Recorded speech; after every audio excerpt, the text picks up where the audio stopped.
आज 4 जिलों के तूफानी दौरे पर सीएम योगी आखिरी चरण में प्रचार में सीएम झोंकेंगे ताकत। मऊ, गाजीपुर, सोनभद्र व वाराणसी में भरेंगे हुंकार।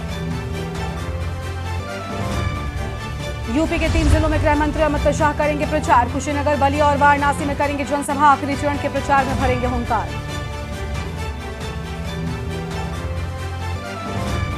गाजीपुर में अखिलेश यादव की आज होगी जनसभा। प्रत्याशी अफजाल अंसारी के समर्थन में करेंगे जनसभा। आखिरी चरण के चुनाव प्रचार को देंगे धार।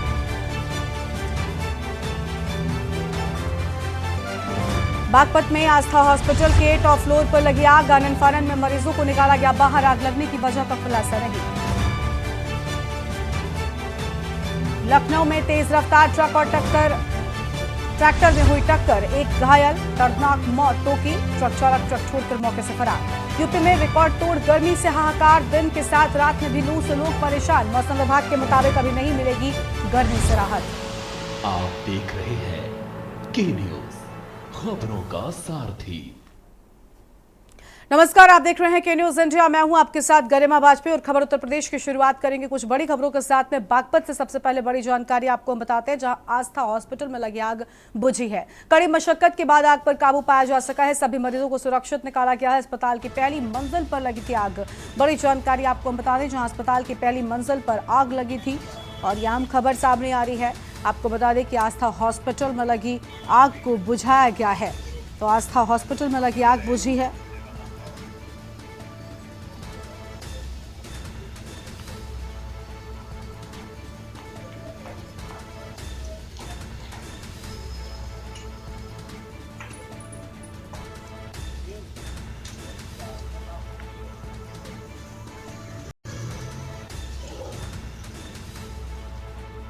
अहम खबर आपको हम बता रहे हैं।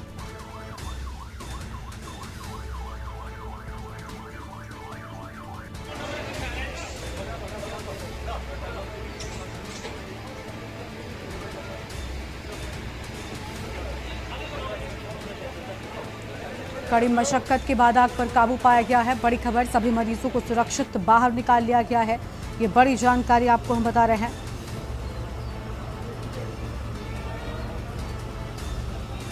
और बागपत से खबर, आस्था हॉस्पिटल में लगी आग बुझाई गई।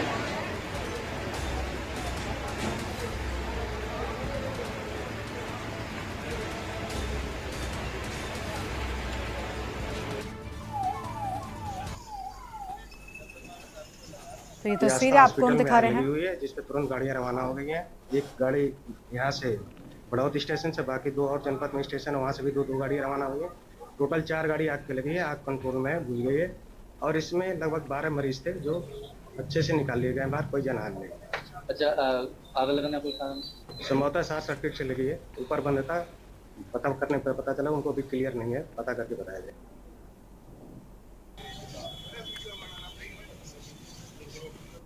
सामान वगैरह है, यूपी बुझने का नाम है।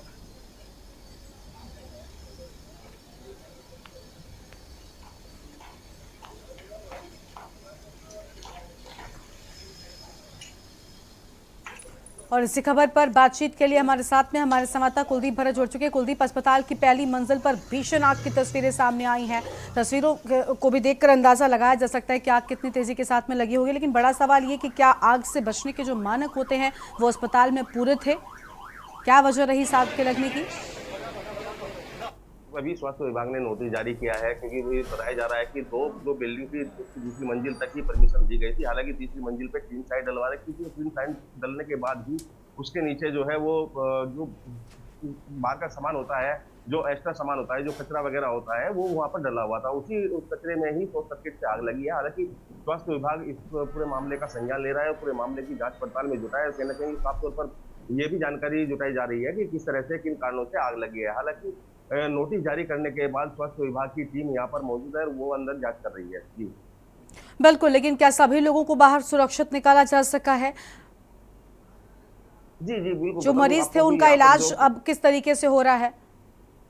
जी, यहाँ पर जो 12 मरीज थे उस समय हॉस्पिटल के अंदर, 12 मरीजों को यहाँ से ही दूसरे अस्पताल के लिए रेफर कर दिया गया था और वहीं पर ही उनको शिफ्ट करने के बाद वहां पर उनका उपचार किया जा रहा है। हालांकि जिस तरह से यहाँ अफरा तफरी मची थी, उससे कहीं ना कहीं साफ तौर पर लग रहा था कि जिस तरह से इसमें कोई जनहानि हो सकती है, लेकिन ये भी एक बहुत अच्छा रहा कि कोई जनहानि नहीं हुई है और तुरंत जो है फायर ब्रिगेड के लोग यहाँ पर आ गए थे और जो स्टाफ था हॉस्पिटल का, उन्होंने भी जो है पूरी मदद की और पूरा रेस्क्यू करने के बाद में जितने जो मरीज थे यहाँ पर उन्हें दूसरे अस्पतालों के लिए शिफ्ट कर दिया गया था। जी बिल्कुल बिल्कुल कुलदीप, जिस तरीके से हम देख पा रहे हैं कि आग की घटनाएं लगातार सामने आ रही हैं। अभी हाल ही के दिनों में आपने देखा राजकोट, दिल्ली में जिस तरीके से आग से हड़कंप मचा, न जाने कितनी जो जानें हैं वो इस आग के चलते चली गई। तो कहीं ना कहीं अब ऐसी जब घटनाएं गर्मी के मौसम में लगातार सामने आ रही हैं, तो इन घटनाओं से सीख लेकर जो बाकी के अस्पताल है या बाकी की जो भी ऐसे जगह है, इन सब पर क्या मानक पूरे किए जाएंगे? क्योंकि आग से बचने के एक सेफ्टी मेजर्स होते हैं, इनको नहीं पूरा किया जाता। कई बार उन कारणों से भी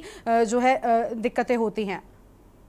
जी बिल्कुल, आप बिल्कुल सही बात है। जिस तरह से आग लगती है, अचानक से आग लगती है, हालांकि इस आग की घटनाओं को रोकथाम के लिए पहले से ही बंदोबस्त किया जाता है, फायर सर्विस को भी किया जाता है और इसमें एक जो इनका फॉर्म होता है उसमें फायर सर्विस के अंदर से व्यवस्था की जाती है। जो कर्मचारी वहां पर है वो कर्मचारी भी स्पेशल अलग से ही लगाए जाते हैं।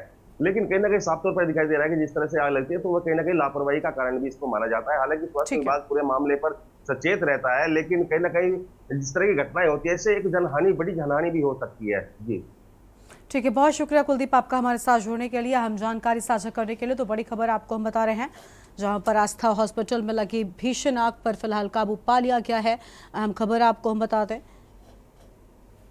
और ये तस्वीर आपको हम दिखा रहे हैं। आस्था हॉस्पिटल में लगी भीषण आग पर काबू पाया गया है।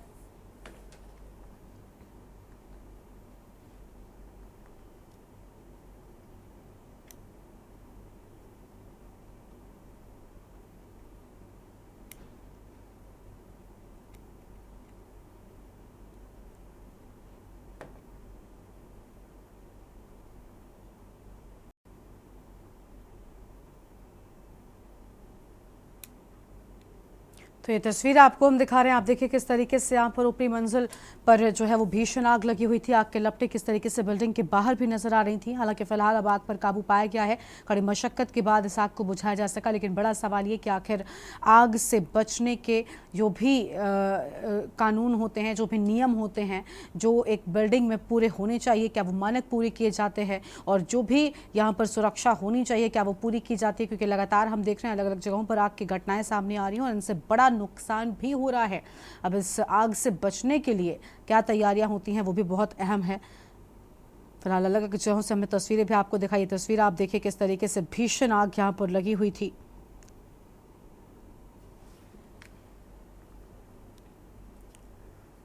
और अगली खबर का रुख कर लेते हैं। अगली बड़ी जानकारी आपको लखनऊ से बताते हैं, जहां पर यूपी अध्यक्ष भूपेंद्र चौधरी का दौरा है। कुशीनगर, बलिया और वाराणसी का दौरा करेंगे और गृह मंत्री अमित शाह की जनसभाओं में शामिल होंगे। दोपहर 12:30 बजे डिग्री कॉलेज कुशीनगर में जनसभा, दोपहर 2 बजे हल्दीरामपुर बलिया में करेंगे जनसभा, शाम 4 बजे चंदौली लोकसभा में जनसभा होगी। तो ये बड़ी खबर आपको हम बता दें, जहां पर जनसभा को लेकर यह अहम जानकारी।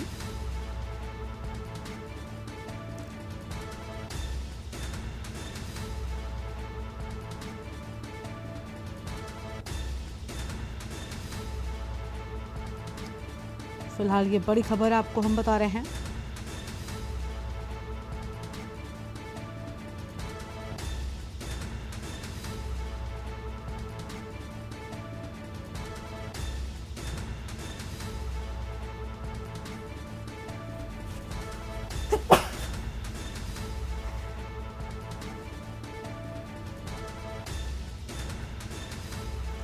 दोपहर 12:30 बजे डिग्री कॉलेज में पहुंचने के बाद शाम 4 बजे चंदौली लोकसभा में जनसभा होगी।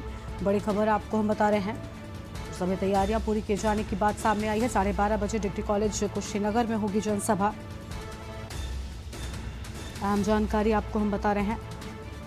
जनसभा को लेकर सभी तैयारियां पूरी किए जाने के बाद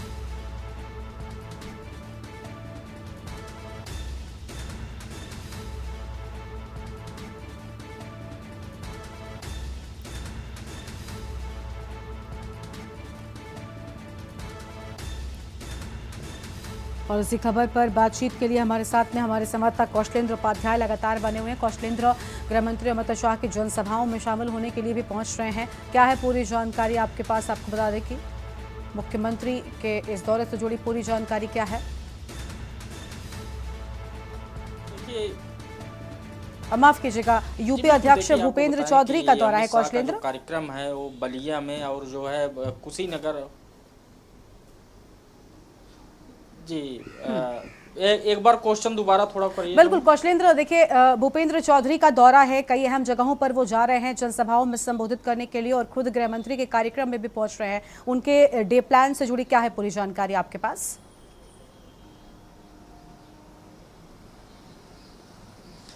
जी बिल्कुल, देखिए आपको बताएं गृह मंत्री अमित शाह का 3 जगहों पे आज दौरा है, लेकिन जो है क्योंकि प्रदेश अध्यक्ष भूपेंद्र चौधरी भी उस कार्यक्रम में शामिल होंगे, जो कुशीनगर, बलिया और वाराणसी में जो कार्यक्रम गृह मंत्री अमित शाह, तो वहाँ प्रदेश अध्यक्ष भूपेंद्र चौधरी उस कार्यक्रम में शामिल होंगे। संगठन का जो उत्तर प्रदेश जो संगठन के सबसे बड़े नेता कहे जाते हैं भूपेंद्र चौधरी, उनका कार्यक्रम वहाँ पर रहना भी जो है भारतीय जनता पार्टी के तमाम जो नेताओं के साथ समन्वय बनाना और लोगों के बीच में रहना उनका एक कार्यक्रम है।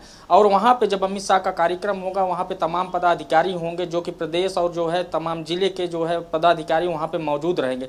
भूपेंद्र चौधरी तमाम लोगों के साथ जो है पहले से ही रणनीति तैयार कर चुके हैं और जो कार्यक्रम होगा उसकी कैसे रूपरेखा, कैसे कार्यक्रम किया जाएगा, कहां पे जनसभा किया जाएगा, किन लोगों के बीच में जाया जाएगा, किन से मुलाकात के, पूरा जो है एक प्रोटोकॉल तय किया गया है भारतीय जनता पार्टी की तरफ से। भारतीय जनता पार्टी के जो बीजेपी की यूपी के अध्यक्ष भूपेंद्र चौधरी इस कार्यक्रम को बनाने के लिए जो समन्वय समिति होती है, जो प्रचार प्रसार विभाग है, उसके साथ पहले कल से ही बैठक शुरू थी, तो वो जो कार्यक्रम लगा गया है उसमें जो है भूपेंद्र चौधरी की अहम भूमिका होगी, क्योंकि प्रदेश की जिम्मेदारी उनके ऊपर है और क्योंकि अंतिम चरण का जो है चुनाव है। बिल्कुल कौशलेंद्र, आपको यहाँ पर रोकना चाहेंगे माफी के साथ में सिलीश मुख्यमंत्री योगी आदित्यनाथ क्या कुछ कह रहे हैं, एक बार अपने दर्शकों को वो सुनाते हैं पहले।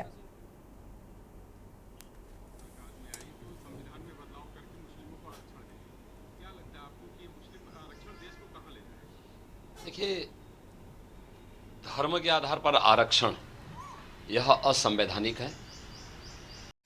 बाबा साहब भीमराव अंबेडकर जी ने भारत की संविधान सभा में इसका पुरजोर विरोध किया था,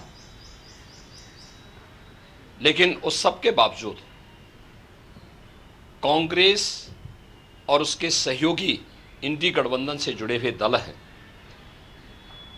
इन लोगों में एक होड़ सी लगी है मुस्लिम आरक्षण देने का। और कांग्रेस का इतिहास तो इस मामले में बहुत दागी रहा है। 2006 में जस्टिस रंगनाथ मिश्रा कमेटी गठित करके कांग्रेस ने ओबीसी का हिस्सा काट करके मुस्लिमों को देने का कुत्सित प्रयास किया था जब यूपीए गवर्नमेंट थी। ऐसे ही कांग्रेस ने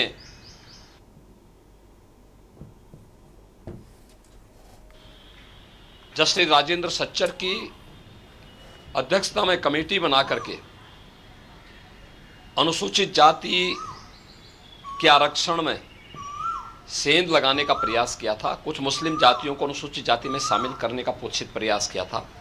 बीजेपी और एनडीए ने उसका विरोध किया था। कांग्रेस की जब आंध्र प्रदेश में सरकार थी, उन्होंने उस वहां के ओबीसी के आरक्षण को मुसलमानों को दिया था। कांग्रेस की कर्नाटक सरकार ने मुसलमानों की सभी जातियों को ओबीसी में शामिल करके ओबीसी के आरक्षण में सेंध लगाया है। वेस्ट बंगाल के अंदर टीएमसी ने 2010 में 118 मुस्लिम जातियों को ओबीसी में शामिल करके पिछले 14 वर्ष से लगातार ओबीसी के आरक्षण के अधिकार पर उन्होंने पूरी तरह एक प्रकार की डकैती डाली है। हम धन्यवाद देना चाहेंगे कोलकाता हाईकोर्ट को, जिन्होंने टीएमसी के इस प्रकार के असंवैधानिक कृत्य पर जोरदार तमाचा मारा है और धार्मिक आधार पर आरक्षण असंवैधानिक है बात स्पष्ट कहते हुए उन्होंने सभी मुस्लिम जातियों को इससे बाहर किया है। इसी प्रकार से बिहार के अंदर लालू जी पहले ही बोल चुके हैं कि मुसलमानों को, सभी मुसलमानों को आरक्षण मिलना चाहिए।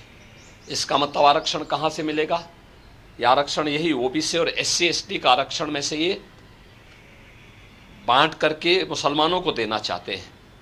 और समाजवादी पार्टी तो अपने जन्मजात हिंदू विरोध, अनुसूचित जाति, जनजाति और पिछड़ी जाति के विरोध का नाम ही इन्होंने बना दिया, उसका पर्याय ही बना दिया है। चाहे वह राम जन्मभूमि का विरोध रहा हो, राम भक्तों पर गोली चलाने का रहा हो, या फिर 2012 और 2014 के अपने इलेक्शन मैनिफेस्टो में समाजवादी पार्टी ने मुस्लिमों को आरक्षण देने की वकालत की थी। और यहाँ तक इन्होंने शरारत की थी कि तुष्टीकरण की हद पार करते हुए उत्तर प्रदेश के अंदर, उत्तर प्रदेश की उस समय की 20 करोड़ की आबादी की सुरक्षा के साथ खिलवाड़ करते हुए पीएससी की 54 कंपनियों को इन्होंने समाप्त किया था। और उस समय इन्होंने पीएससी की भर्ती जो निकाली थी उसमें इन्होंने प्रयास किया था कि 15% मुस्लिम आरक्षण हो। माननीय न्यायालय को हस्तक्षेप करना पड़ा था। ये जो होड़ है एक खतरनाक होड़ है।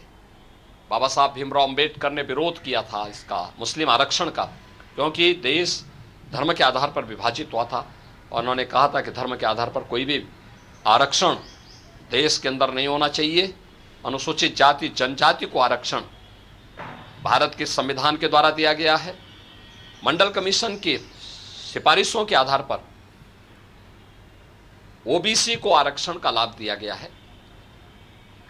Bharatiya Janata party SC, ST और ओबीसी के आरक्षण को सुरक्षित रखने के लिए किसी भी प्रकार के मुस्लिम आरक्षण का विरोध करती है। और दूसरा, मुस्लिम आरक्षण असंवैधानिक भी है। और अगर इस प्रकार की कुप्रथा को थोपने का प्रयास होगा तो देश की अखंडता के लिए एक चुनौती होगी। महाराज जी, कोई कोटे में कोटा डेवलप कर रहा हो, संविधान बदलने तक की बात कर दे रहा है, क्या इसे अगर ये ऐसा करने में सफल होते हैं तो क्या वर्ग संघर्ष की स्थिति नहीं होगी? जो ओबीसी जिनको संविधान के अनुसार आरक्षण मिला है उनका हक मारा जाएगा तो एक नए संघर्ष की स्थिति बनती है। देखिए, हमने कहा ना, ये बाबा साहब भीमराव अंबेडकर के द्वारा बनाए गए संविधान का अपमान है और भारत के संविधान की मूल भावना के विरुद्ध भी है। ये असंवैधानिक कृत्य है, इसे कतई स्वीकार नहीं किया। तो लखनऊ से आप सुन रहे थे मुख्यमंत्री योगी आदित्यनाथ को, जिनकी ओर से अहम बातें कही गई हैं और समाजवादी पार्टी पर भी बड़ा हमला बोलते हुए नजर आए हैं मुख्यमंत्री योगी आदित्यनाथ। ये तस्वीर आपको हम दिखा रहे थे और हमारे साथ में हमारे संवाददाता कौशलेंद्र उपाध्याय लगातार बने होते। कौशलेंद्र, मैं आपकी बात को रोकी थी, अपनी बात को पूरा कर सकते हैं आप। आज दौरा है गृह मंत्री और उसी कार्यक्रम में भूपेंद्र चौधरी भी पहुंच रहे हैं।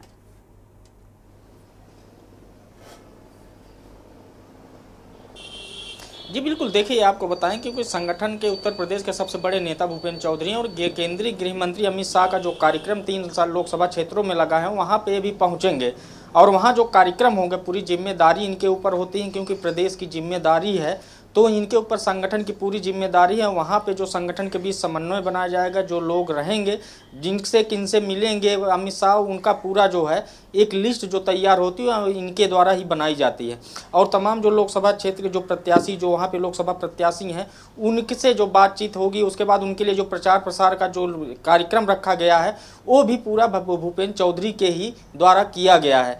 और जो 3 लोकसभा क्षेत्रों में चंदौली, बलिया, गाजीपुर, वाराणसी में जो कार्यक्रम है वो ऐसे जगह पे रखा गया जैसे सेवापुरी में कार्यक्रम है, उसके बाद चंदौली लोकसभा भी वहीं से वाराणसी के क्यों से सटी हुई लोकसभा क्षेत्र है, तो वहाँ पे भी जो है कार्यक्रम अमित शाह का रखा गया है। वहाँ पे जो है कुछ लोगों से, प्रबुद्धजनों से मुलाकात करेंगे और जो प्रदेश अध्यक्ष भूपेंद्र चौधरी हैं वो लिस्ट पूरी वहाँ पे उनके पास है और किन से मिलवाया जाएगा, किन से बातचीत की जाएगी, ये पूरा लेखा जोखा वहाँ पे तैयार किया गया है।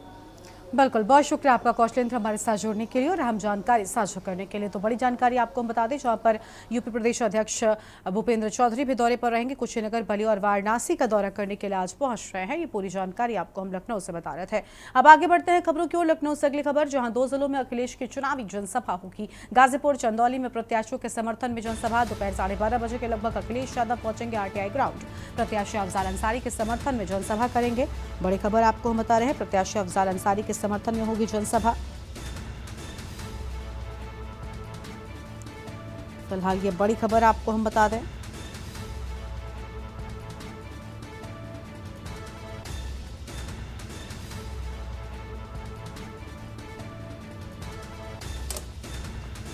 अहम जानकारी आपको हम बता रहे हैं।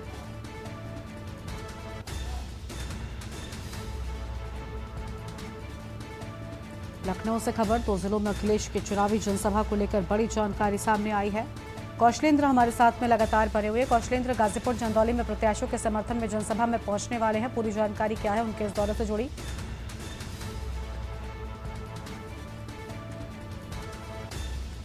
जी बिल्कुल, देखिए समाजवादी पार्टी क्योंकि यहाँ पे चुनाव जो है इंडिया गठबंधन के साथ लड़ रही है, अलायंस की हुई है, और जो गाजीपुर और चंदौली लोकसभा सीट है वो समाजवादी पार्टी के खाते में, वहाँ पे जो प्रत्याशी वो समाजवादी पार्टी के सिंबल पे चुनाव लड़ रहे हैं। गाजीपुर महत्वपूर्ण सीट इसलिए हो जाती है क्योंकि वहाँ पे जो मुख्तार के भाई अफजाल अंसारी चुनाव लड़ रहे हैं, और मुख्तार की अभी जब मौत हुई थी तो वहाँ पर वो गए भी थे उनके घर पर मिलने के लिए।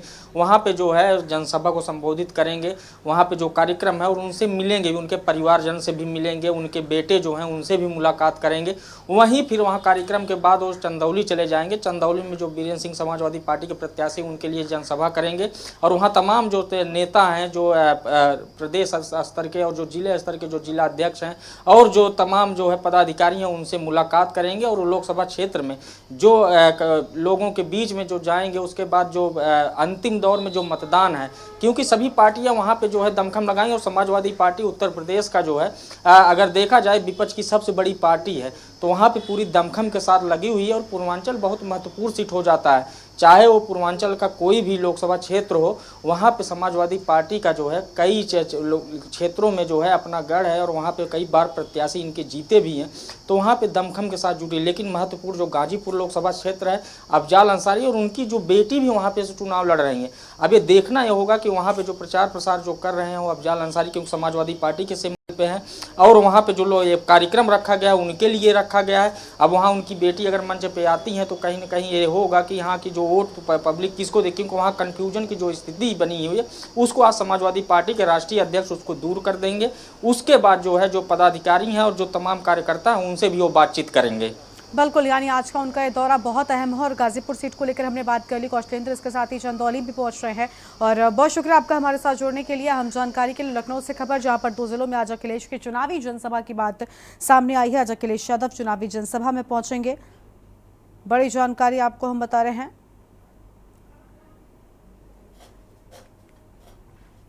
और आगे बढ़ते हैं खबरों की ओर। उन्नाव से खबर आपको बताते हैं, जहां पर रात के अंधेरे में किसान पर फायरिंग हो गई। गांव के बाहर खेत की रखवाली कर रहा था किसान, पीड़ित ने गांव के एक व्यक्ति पर लगाया है आरोप। पैसों के लेन देन का चल रहा है किसान का विवाद। फायर की सूचना मिलने पर मौके पर पहुंची है पुलिस। मौके से खाली कारतूस भी मिला है।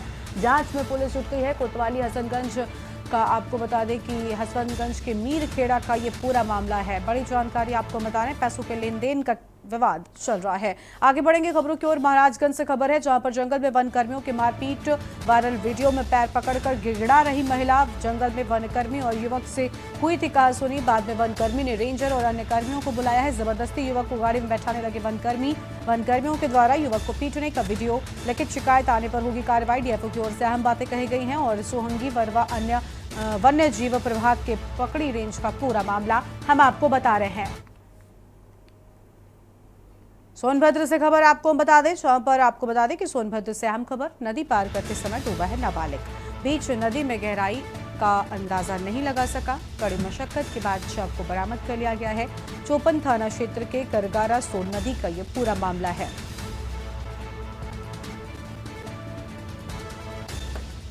तो यह हम खबर आपको बता दें सोनभद्र से, जहां पर नदी पार करते वक्त डूबा है नाबालिग। अहम जानकारी आपको हम बता रहे हैं। और अगली खबर आपको कन्नौज से बताते हैं, जहां पर जिला अस्पताल में भर्ती बच्ची की मौत हो गई। 8 साल की बच्ची की तड़प कर मौत हुई है। डॉक्टरों को खोजने के लिए दौड़ता रहा पता। बच्ची की मौत के लिए डॉक्टरों को जिम्मेदार बताए जाने की बात सामने आई है, और सोती रही संवेदनहीन सरकारी स्वास्थ्य सेवाएं। रविवार दोपहर को बेटी को भर्ती कराया था। सोमवार सुबह 4 बजे मासूम बच्ची की मौत हो गई है। बिना कार्रवाई के पिता ले गया मासूम का शव। हरदोई की बच्ची को कन्नौज में इलाज नहीं मिला, ये बड़ी बात है। एक तरफ बेहतर स्वास्थ्य सेवाओं का दावा लगातार जो हमारे नेता हैं या जो जिम्मेदार अधिकारी हैं उनकी ओर से किया जाता रहा है, लेकिन दूसरी ओर एक बच्ची इलाज के अभाव में अपना दम तोड़ देती है, ये बड़ी बात है। ये बड़ी खबर आपको हम बता रहे हैं, कन्नौज से खबर सामने आई थी। तो कन्नौज से अहम जानकारी आपको हम बता दें, जहां पर 8 साल की बच्ची की इलाज के अभाव में मौत हो गई। कन्नौज से अहम खबर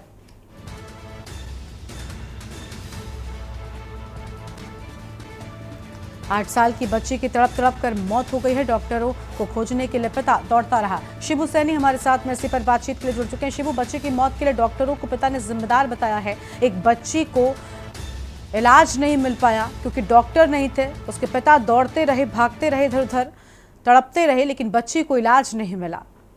क्या वजह रही? आखिर डॉक्टर्स कहाँ नदारद थे? जी, आपको बिल्कुल बता दें, कन्नौज के जिला अस्पताल का मामला है। जो मल्लावा क्षेत्र का एक युवक रहना था, वो अपनी बेटी को भर्ती किया था कल उसने जिला अस्पताल में। जो बताया गया वहां पर बच्ची को सेफ्टी थी, डॉक्टरों ने भर्ती कर लिया रात में, ठीक है, भर्ती कर लिया।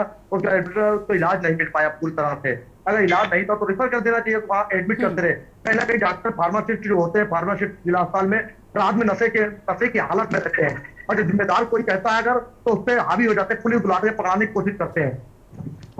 बिल्कुल साफ तौर पर। लेकिन क्या अब जब ये पूरा मामला सामने आया तो इस पूरे मामले में कोई कार्रवाई की जा रही है? जो जिम्मेदार लोग थे, जिन डॉक्टर्स की ड्यूटी थी, क्या इन पर कोई एक्शन होगा? क्योंकि एक मासूम बच्ची ने दम तोड़ दिया है। बिल्कुल, आपको बता दें कन्नौज का जिला अस्पताल है, वहाँ पर कई डॉक्टर नहीं है, कुछ डॉक्टर हैं उनके भरोसे जिला अस्पताल चल रहा है। एक संदीप सर्जन है, उनके वो हफ्ते में 3 दिन आते हैं, उनके भरोसे जिला अस्पताल चल रहा है। महिला बिल्डिंग की बात की जाए, वहाँ पर मनप्रीत है, उनके भरोसे 3 दिन आती है, चल रहा है। कोई ऑपरेशन करने वाला वहाँ पर डॉक्टर नहीं जिला अस्पताल में है। जो भाई फार्मासिस्ट इमरजेंसी में बैठते हैं, वो नशे का सेवन करते हैं।